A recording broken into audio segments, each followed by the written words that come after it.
Hello everybody, it's Trina Gunzel checking back in from the garden, and this is the experiment I'm running. So I went around and put wood chips around all of the plants. I was able to go through and inspect, go through and get the ladybugs that I could see off, or squash bugs. Right now it seemed to be a few squash bugs and a lot of ladybugs.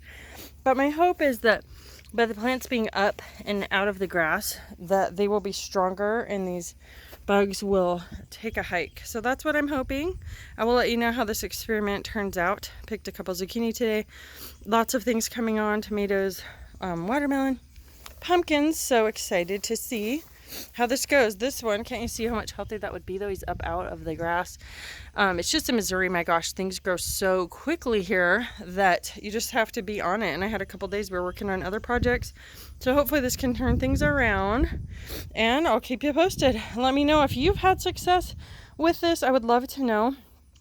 Those invasive ladybugs, they're not the sweet little red and black ones. They're like these yellow striped ones, and they are nasty. Look at all the havoc they cause on these plants. And what will happen is when they come in like that, now I don't mind bumblebees, I love happy things like that, they're pollinating the plants, right? But they come in and they just destroy them, and they eat. There's one right there, see that?